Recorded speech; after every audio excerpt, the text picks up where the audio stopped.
En aquel tiempo, Jesús apareció otra vez a los discípulos junto al lago de Tiberíades, y se apareció de esta manera. Estaban Simón Pedro, Tomás apodado el Mellizo, Natanael el de Caná de Galilea, los Zebedeos y otros 2 discípulos suyos. Simón Pedro les dice: «Me voy a pescar». Ellos contestan: «Vamos también nosotros contigo». Salieron y se embarcaron, y aquella noche no cogieron nada. Estaba ya amaneciendo cuando Jesús se presentó en la orilla, pero los discípulos no sabían que era Jesús. Jesús les dice: «Muchachos, ¿tenéis pescado?». Ellos contestaron: «No». Él les dice: «Echad la red a la derecha de la barca y encontraréis». La echaron y no tenían fuerzas para sacarla por la multitud de los peces que contenía. Y aquel discípulo que Jesús tanto quería le dice a Pedro: «Es el Señor». Al oír que era el Señor, Simón Pedro, que estaba desnudo, se ató la túnica y se echó al agua. Los demás discípulos se acercaron en la barca, porque no distaban de tierra más que unos cientos de metros, remolcando la red con los peces. Al saltar a tierra, ven unas brasas con un pescado puesto encima y pan. Jesús les dice: «Traed los peces que acabáis de coger». Simón Pedro subió a la barca y arrastró hasta la orilla la red repleta de peces grandes, 153, y aunque eran tantos, no se rompió la red. Jesús les dice: «Vamos, almorzad». Ninguno de los discípulos se atrevía a preguntarle quién era, porque sabían bien que era Jesús. Jesús se acerca, toma el pan y se lo da, y lo mismo el pescado. Esta fue la 3ª vez que Jesús apareció a los discípulos después de resucitar de entre los muertos. Después de comer, dice Jesús a Simón Pedro: «Simón, hijo de Juan, ¿me amas más que estos?». Él contestó: «Sí, Señor, tú sabes que te quiero». Jesús le dice: «Apacienta mis corderos». Por 2ª vez le pregunta: «Simón, hijo de Juan, ¿me amas?». Él le contesta: «Sí, Señor, tú sabes que te quiero». Él le dice: «Pastorea mis ovejas». Por 3ª vez le pregunta: «Simón, hijo de Juan, ¿me quieres?». Se entristeció Pedro de que le preguntara por 3ª vez si lo quería, y le contestó: «Señor, tú conoces todo, tú sabes que te quiero». Jesús le dice: «Apacienta mis ovejas». Te lo aseguro, cuando eras joven tú mismo te ceñías e ibas a donde querías, pero cuando seas viejo extenderás las manos, otro te ceñirá y te llevará a donde no quiera. Esto dijo aludiendo a la muerte con que iba a dar gloria a Dios. Dicho esto, añadió: «Sígueme». Palabra del Señor.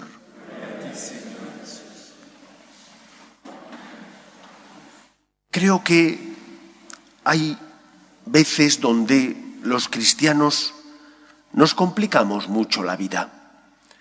Cuando uno ha caído y ha pecado, puede cometer el error de pensar que Dios paga en función de nuestra respuesta, que si hemos sido buenos, Dios es generoso con nosotros, que si hemos sido malos, Dios nos paga como merecen nuestros pecados.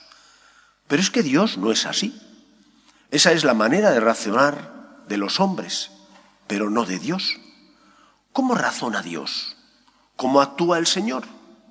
Cuando uno lee los Evangelios, cuando uno analiza y escucha el Antiguo Testamento y la respuesta de Dios ante la multitud, infinidad, de infidelidades de su pueblo, se da cuenta de que Dios no actúa de esa manera, de que Dios no nos paga como merecen nuestros pecados, sino que al contrario, Dios, que es misericordioso, nos perdona, tiende la mano para reconciliarnos y de esa manera curar y sanar nuestras heridas, nuestros pecados.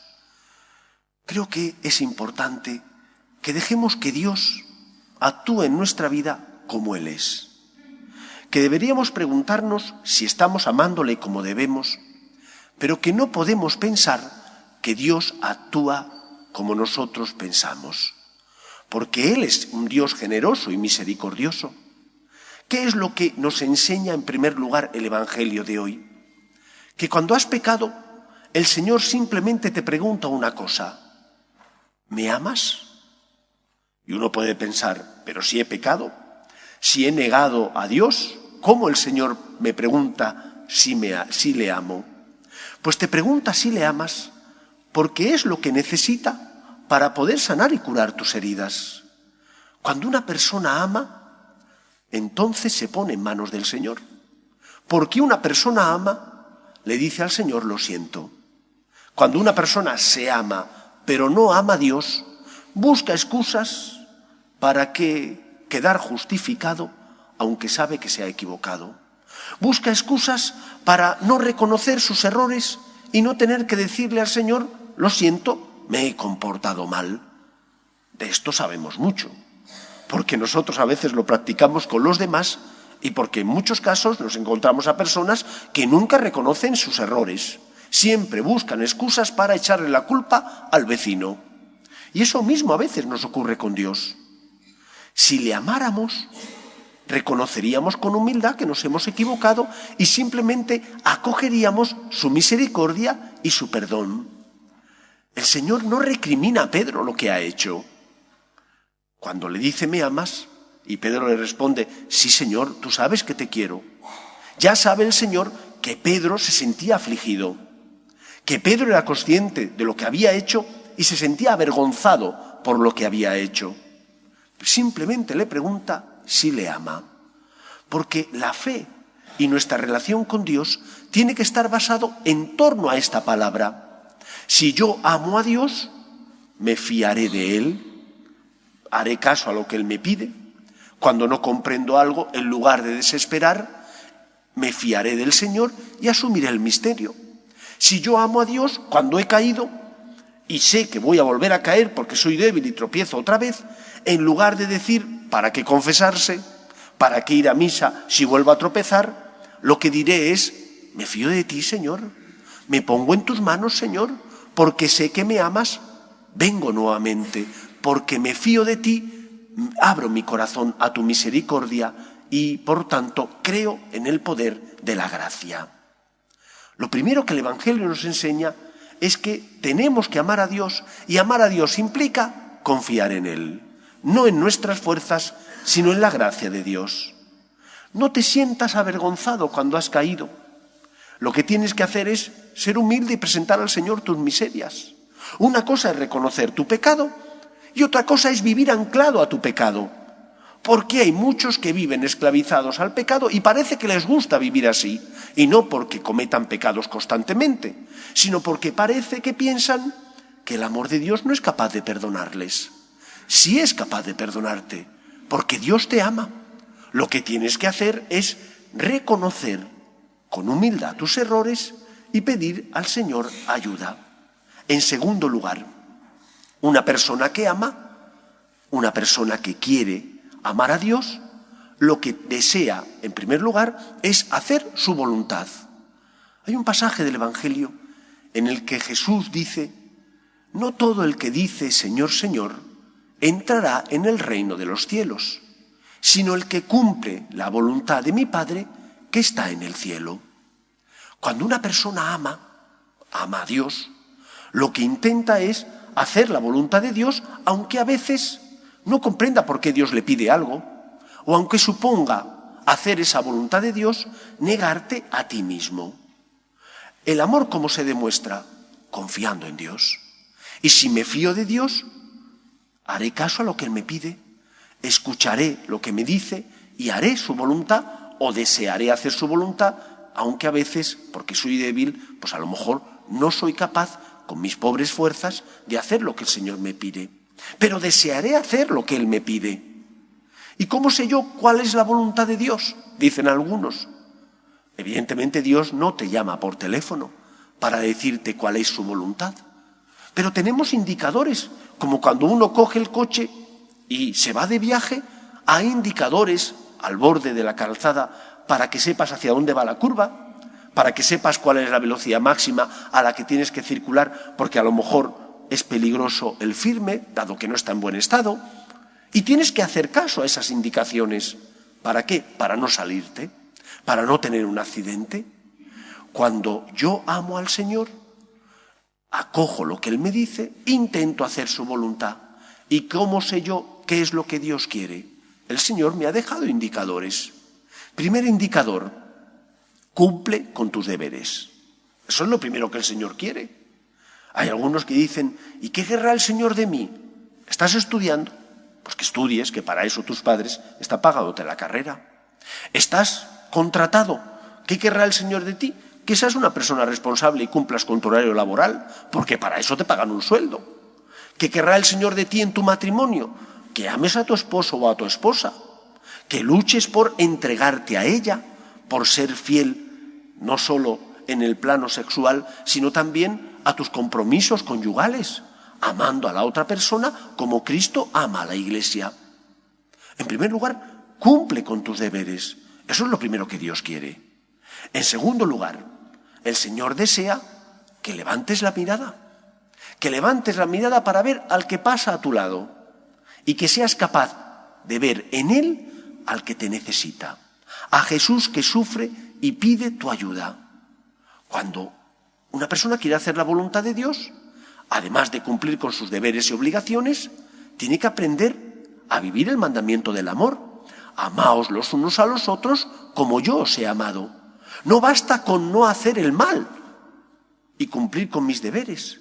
Es imprescindible también hacer todo el bien que esté en mi mano. Y eso implica ayudar al que te necesita.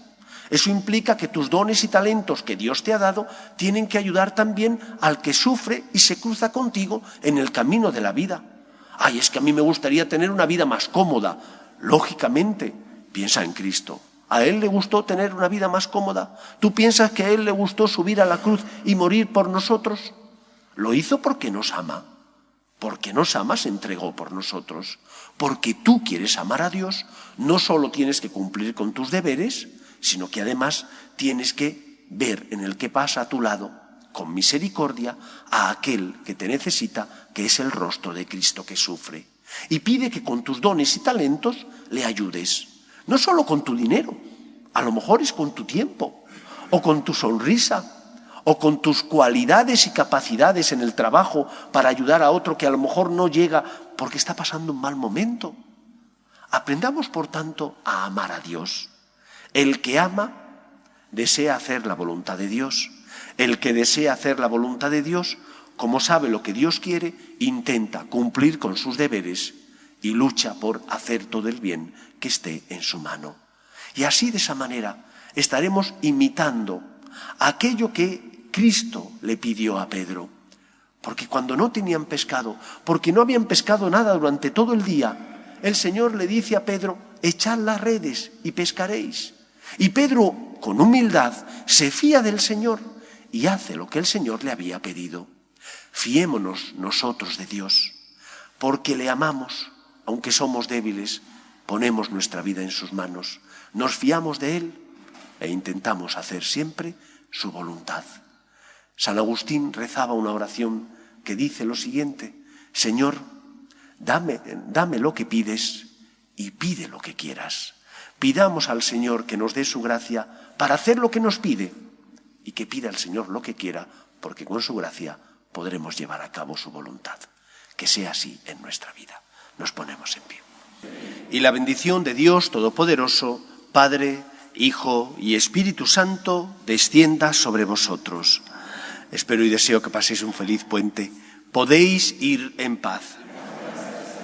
Pedimos a la Virgen María que proteja a nuestras familias. Dios te salve, Reina y Madre de misericordia, vida, dulzura y esperanza nuestra.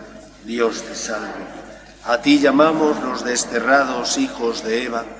A ti suspiramos, gimiendo y llorando en este valle de lágrimas. Ea pues, Señora, abogada nuestra, vuelve a nosotros esos tus ojos misericordiosos y después de este destierro, muéstranos a Jesús, fruto bendito de tu vientre. Oh clementísima, oh piadosa, Oh dulce y siempre Virgen María, ruega por nosotros, Santa Madre de Dios, para que seamos dignos de alcanzar las promesas de nuestro Señor Jesucristo.